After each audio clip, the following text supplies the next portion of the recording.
Oke, kita akan mulai pelajaran hari ini. Sebelum mulai kita akan berdoa. Pak Guru yang akan berdoa. Ya, mari kita berdoa. Kami bersyukur Tuhan untuk setiap berkat-Mu yang boleh kami terima di dalam setiap kehidupan kami. Kami bersyukur Engkau selalu memberkati, menyertai kami di sepanjang kehidupan kami. Kami bersyukur untuk setiap hikmat yang boleh kami terima dalam hidup kami. Tuhan, pada pagi ini kami akan memulai belajar bersama dengan anak kami kelas 6. Kiranya Tuhan memberkati kami semua, terkhusus memberkati anak-anak kami yang saat ini mengikuti pembelajaran. Kiranya Tuhan memberkati anak-anak kami sehingga mereka boleh memahami, mengerti apa yang mereka pelajari pada saat ini, sehingga dapat mengembangkan kemampuan, pengetahuan anak-anak kami. Kiranya Engkau memberkati setiap yang pelajari anak-anak kami, semuanya nanti dapat berguna bagi setiap kehidupan mereka. Berkati setiap sarana yang kami pakai sehingga dapat berjalan dengan baik proses pembelajaran saat ini. Kami serahkan pertemuan saat ini ke dalam tangan kasih-Mu Tuhan kami Yesus Kristus. Kiranya Tuhan memberkati anak-anak kami yang belum bergabung, mereka boleh segera bergabung bersama dengan kami. Dalam nama Tuhan Yesus Kristus kami berdoa. Amin. Oke, hari ini kita akan belajar tentang pelestarian hewan dan tumbuhan. Ya, Pak Guru informasikan dulu bahwa materi hari ini adalah materi terakhir untuk tema 1. Ya, materi terakhir untuk tema 1, khususnya untuk IPA. Jadi besok pagi, ya, besok pagi ada penilaian harian atau ulangan. Ya, besok pagi ada ulangan. Materinya perkembangbiakan tumbuhan. Jadi hanya perkembangbiakan tumbuhan saja. Minggu depan yang perkembangbiakan hewan. Jadi Pak Guru pisah supaya materinya tidak terlalu banyak. Ya, ingat besok pagi ulangan IPA materi perkembangbiakan tumbuhan. Ya. Nah, jadi besok langsung ulangan di Google Classroom. Nanti akan Pak Guru umumkan lewat WA, lewat wali kelas kalian masing-masing, supaya kalian ingat bahwa besok ada ulangan. Ya. Oke, kita akan mulai. Pak Guru akan share screen untuk materi hari ini.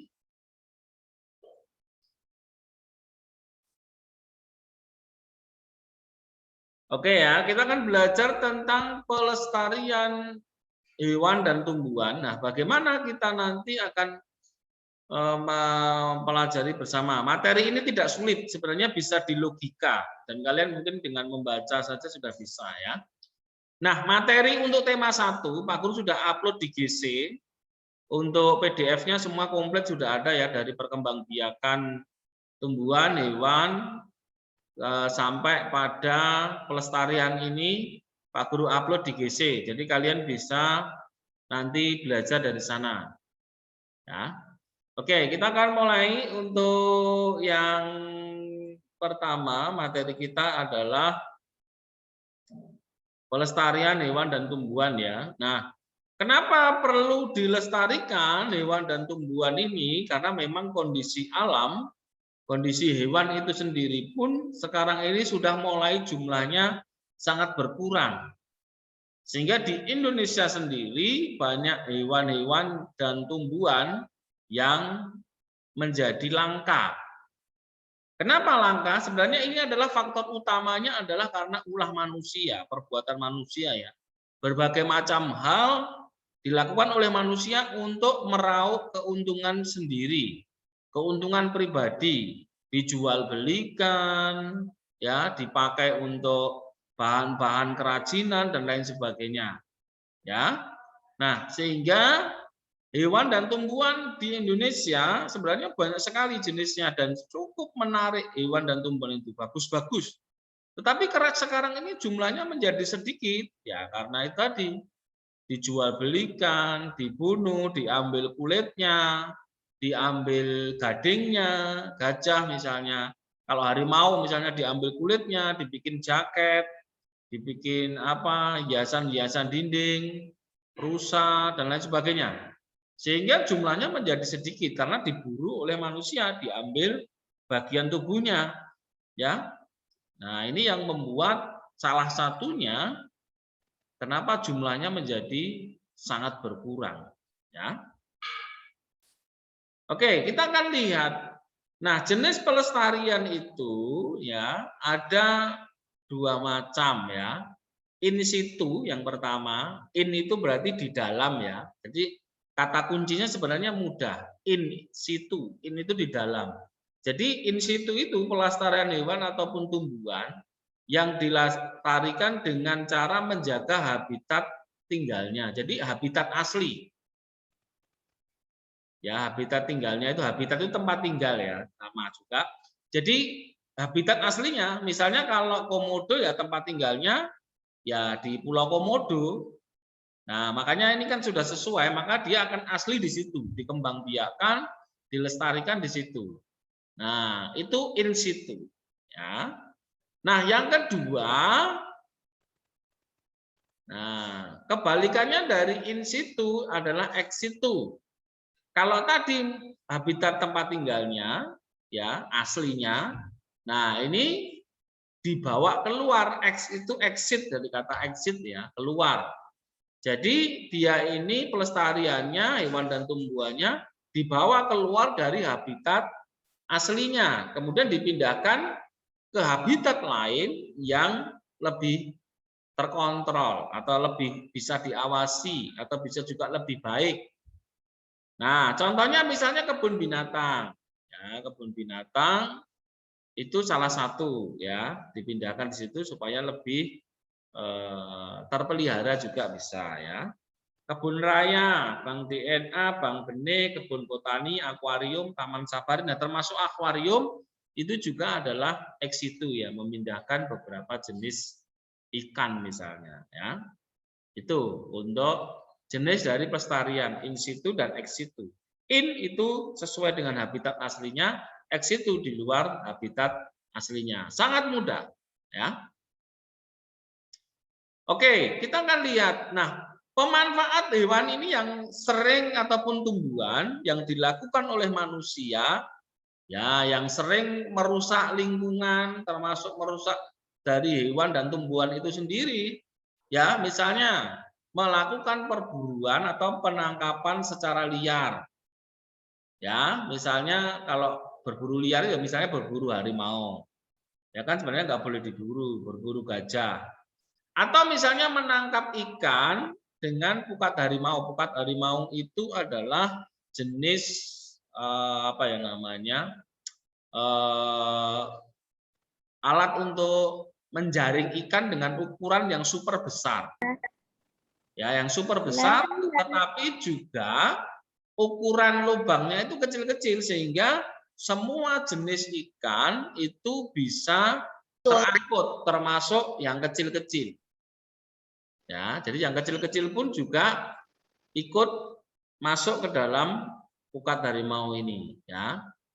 Atau mungkin dengan bom, atau mungkin dengan racun. Nah, ini yang mengakibatkan apa namanya? Tumbuhan atau apa maksud saya ikan itu menjadi semuanya mati toh kalau pakai bom, belum terumbu karangnya. Ya, terumbu karangnya kalau pakai bom tentu juga akan rusak. Kalau racun semua bisa mati dari yang ukuran kecil sampai yang ukuran besar ya. Kemudian ada penebangan atau penggundulan terhadap hutan. Nah, diambil kayunya. Ini banyak sekali ya di daerah Kalimantan, Sumatera, mungkin juga di Papua. Nah, makanya sekarang ini banyak lahan-lahan tandus di sana. Ya. Nah, intinya adalah mereka ini untuk meraup keuntungan. Keuntungan pribadi. Ya, keuntungan pribadi. Jadi, mereka ini ya untuk kebutuhan pribadi ya. Nah, itu. Kemudian yang berikutnya adalah pembangunan penginapan atau villa-villa di daerah pegunungan. Ya, misalnya kalau di daerah puncak Bogor sana misalnya ya. Nah, ini bisa mengurangi populasi hewan dan populasi dari tumbuhan. Ketika mau mendirikan bangunan villa atau penginapan tentu akan menebang beberapa pohon, mungkin banyak pohon ya, untuk dibuat lahan vilanya. Nah, otomatis tumbuhannya akan berkurang, ya.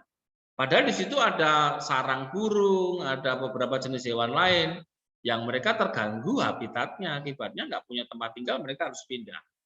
Ya, nah itu. Kalau di daerah kita ya mungkin di daerah Kaliurang itu sudah mulai banyak ditumbuhi berbagai macam villa ya, atau maksudnya pembangunannya.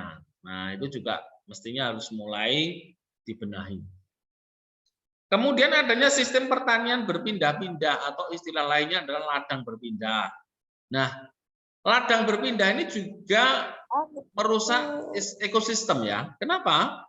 Karena ladang berpindah ini jadi sistemnya begini, menebang hutan, kemudian dibuat ladang atau seperti sawah gitu ya, ditanami berbagai macam tanaman. Setelah habis panen, mereka akan pindah ke tempat lain, membuka hutan lagi, menebang hutan lagi. Nah, otomatis lama-kelamaan, nah hutannya kan menjadi habis, gundul, dipakai untuk ladang berpindah ini. Nah, ini yang merusak ekosistem, ini akan rusak ya, banyak hewan, tumbuhan juga akan terganggu kehidupannya. Sehingga sirkulasi dari ekosistem ataupun rantai makanan juga akan mengalami proses gangguan. Ya, itu. Oke, selanjutnya selain itu pemanfaatannya lagi masih banyak lagi ya contohnya ya. Nanti kalian bisa cari lagi yang lain pemanfaatan ini ya. Oke, nah ini adalah beberapa contoh hewan yang sudah mulai hampir punah dengan jumlah yang cukup sedikit ya. Ada komodo ya, ada badak baik badak bercula 1 atau bercula 2, ada burung cendrawasih, kemudian ada orangutan yang sekarang ini jumlahnya mereka ini sangat sedikit. Kalau misalnya ini hewan ya. Kemudian kalau tumbuhan, nah misalnya ini Rafflesia arnoldi atau bunga bangkai ini disebutnya ya. Nah, ini juga mulai mengalami proses kepunahan juga ya. Nah, ini salah satu hewan tumbuhan langka yang khas juga dari Indonesia ya. Ini kebanyakan ya ditemukan di daerah-daerah Bengkulu sana, mungkin juga di Kalimantan juga ada ya. Nah, dia memiliki bau yang sangat menyengat. Nah, fungsinya ini adalah untuk menarik serangga supaya khususnya lalat ya, supaya membantu proses penyerbukan ya, itu. Yang kedua adalah kantong semar. Nah, kantong semar ini namanya kantong berarti tumbuhan yang memiliki kantong. Nah, dia ini termasuk insektivora. Insektivora ini adalah hewan pemakan serangga, dari kata insek ini ya. Insek ini adalah serangga. Jadi dia adalah hewan pemakan serangga ya. Nah, jadi kantongnya ini nanti ya akan difungsikan untuk menangkap serangga.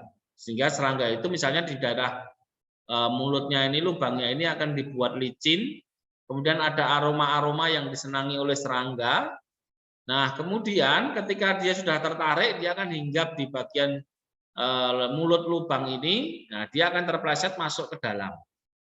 Nah, setelah masuk ke dalam maka akan diuraikan. Di dalam itu akan diuraikan menjadi partikel-partikel yang lebih kecil atau menjadi bubuk serbuk-serbuk kecil itu, nah baru akan diproses sebagai bahan makanannya kantong semar. Selain kantong semar ada Venus dan masih banyak lagi. Ya. Nah, ini hanya beberapa contoh, masih juga banyak lagi tumbuhan yang sekarang ini sudah langka ya. Nah, nanti kalian bisa lagi searching di internet, cukup banyak berbagai macam jenis hewan dan tumbuhan yang langka ya. Nah, selanjutnya adalah tujuannya apa toh sebenarnya pelestarian hewan dan tumbuhan itu? Yang jelas yang pertama itu menjaga keseimbangan ekosistem agar tetap berjalan dengan baik proses kehidupan yang ada di alam ini ya. Nah, itu supaya lebih baik. Kemudian yang kedua, melestarikan keanekaragaman hayati. Nah, hayati itu ya berbagai macam makhluk hidup yang bermanfaat bagi ilmu pengetahuan dan masyarakat. Intinya melestarikan berbagai macam kehidupan ya, hewan dan tumbuhan itu. Yang ketiga, memenuhi kebutuhan masyarakat, misalnya untuk bahan bangunan. Ya, kalau tadi kayu, tapi harus bijak bagaimana memilih kayu yang ditebang ya. Jangan asal-asalan semua ditebang. Caranya ya dengan tebang pilih ya. Memilih tumbuhan yang sudah besar baru nanti akan ditebang. Kemudian sebagai bahan makanan, jelas bahan makanan untuk manusia, obat-obatan juga bisa ya. Yang keempat, menciptakan lingkungan yang nyaman dan mengurangi pencemaran udara dengan adanya berbagai macam jenis pohon. Jadi sekarang ini salah satu wujud untuk mengurangi pemanasan global itu adalah banyaknya tumbuhan. Termasuk selain pemanasan global juga sebagai paru-paru dunia. Artinya apa? Karena tumbuhan menghasilkan oksigen. Ya, menghasilkan oksigen sehingga oksigen itu dipakai oleh makhluk hidup yang lain termasuk manusia. Ya, nah sehingga akan terjalin kehidupan yang bagus, yang sehat tentunya. Selain itu mengurangi pencemaran udara dari berbagai macam aktivitas, misalnya kendaraan bermotor, pabrik-pabrik. Nah, jadi bisa dikurangi pencemaran itu dengan adanya berbagai macam jenis tanaman dan pohon ya. Berikutnya adalah dapat dimanfaatkan sebagai tempat hiburan, ya dipakai untuk membuat tempat rekreasi atau misalnya kebun binatang, ya karena ini masa pandemi jadi kebanyakan mereka tutup ya. Tapi kalau tidak pandemi, nah ini bisa dipakai untuk rekreasi, termasuk misalnya di sini ya di daerah Kaliurang, ya kebun binatang ya di Jogja kembali, kebun binatang Gembira Loka itu ya, Gembira Loka. Nah, itu beberapa tujuan dari pelestarian. Selanjutnya, sekarang adalah cara pelestariannya ya. Nah, cara pelestariannya bagaimana? Nah, yang pertama itu membuat tempat perlindungan hewan ataupun tumbuhan langka, misalnya Suaka Margasatwa. Kalau Suaka Margasatwa itu khusus untuk hewan. Ya. Kemudian ada cagar alam. Cagar alam itu bisa dua-duanya, bisa hewan dan tumbuhan. Ya, untuk pelestarian hewan dan tumbuhan. Kemudian kebun binatang dan taman nasional. Nah, ini membuat tempat-tempat perlindungan hewan dan tumbuhan. Yang kedua, nah ini Suaka Margasatwa, ini keterangannya ya, melindungi hewan-hewan langka yang hidup di dalamnya. Nah, kemudian kalau cagar alam itu keduanya bisa hewan dan tumbuhan. Kemudian kalau kebun raya itu untuk pelestarian tumbuh-tumbuhan. Ya. Nah, berikutnya adalah dengan melakukan reboisasi. Apa itu reboisasi? Nah, tindakan penghijauan kembali terhadap hutan yang telah gundul. Ya. Nah, sehingga kerusakan hutan ini dapat ditangani dengan baik ya, dapat istilahnya diperbaiki supaya lebih kembali ke bentuk normal atau dalam kondisi normal ya. Reboisasi menanam hutan kembali yang gundul-gundul itu supaya tumbuh lagi berbagai macam tumbuhan. Kebun raya untuk apa? Cagar raya, cagar raya, cagar alam, Suaka Margasatwa. Nah, selanjutnya adalah Taman Nasional. Ya. Nah, ini Taman Nasional ini kawasan pelestarian alam yang mempunyai ekosistem alami untuk keperluan ilmu pengetahuan ya, untuk belajar bisa di situ ya, berbagai macam jenis hal di situ ya. Kemudian selain itu membuat tempat penangkaran hewan langka atau yang hampir punah. Nah, kalau misalnya penangkaran buaya, jadi satu jenis hewan ya, itu Jadi misalnya penangkaran buaya, penangkaran kura-kura, penangkaran apalagi hewan yang lain yang langka misalnya. Ya. Nah, itu yang membuat tempat penangkaran. Yang kedua adalah budidaya bibit tanaman langka. Jadi dikembangbiakan. Kalau kemarin kalian sudah belajar tentang proses perkembangbiakan tumbuhan, nah ini bisa diaplikasikan dengan ini, ya. Jadi dibudidayakan bibitnya supaya jumlahnya menjadi lebih banyak lagi sehingga menjadi tidak langka lagi kalau nanti jumlahnya banyak, nah menjadi bukan tumbuhan langka lagi. Nah, itu tujuannya sebenarnya. Nah, yang terakhir adalah pembuatan undang-undang perburuan. Tentu undang-undang ini atau aturan ini digunakan untuk melarang perburuan liar. Supaya apa? Supaya berbagai macam jenis hewan dan tumbuhan ini tidak dicari secara bebas. Sehingga jumlahnya menjadi sedikit kalau ada perburuan, ya. Jadi kalau misalnya ada undang-undang saja masyarakat masih banyak yang memburu. Nah, ini sangat riskan juga ya, sangat memprihatinkan. Ya, memprihatinkan kondisi yang sekarang ini karena banyaknya orang yang egois untuk memburu berbagai macam jenis hewan ataupun tumbuhan. Oke, itu beberapa hal ya, materi untuk hari ini tentang berbagai macam pelestarian hewan dan tumbuhan. Apakah ada pertanyaan? Materi ini sangat mudah, ya, karena hanya logika saja tentang pelestarian, tidak sulit materi ini. Nah, mungkin kalian bisa mencari nanti contoh-contoh berbagai macam jenis hewan ataupun tumbuhan yang sudah mulai langka di Indonesia, atau termasuk tempat-tempat pelestarian berbagai macam jenis hewan ataupun tumbuhan di daerah mana. Nah, biasanya seperti itu. Jadi kalau nanti misalnya ujian ya, ujian itu biasanya pertanyaannya berkaitan juga dengan tempat. Misalnya pelestarian komodo di mana misalnya, atau gajah, ya misalnya itu bisa nanti kalian sambil melihat lagi lebih dalam lagi tadi Pak Guru hanya baru contohkan Pulau Komodo ya. Nah, jadi baru satu hal itu. Nah, nanti kalian bisa mencari lagi di Google. Ya, di Google bisa searching sendiri, bisa cukup banyak tempat-tempat di Indonesia yang digunakan untuk berbagai macam pelestarian baik hewan ataupun tumbuhan.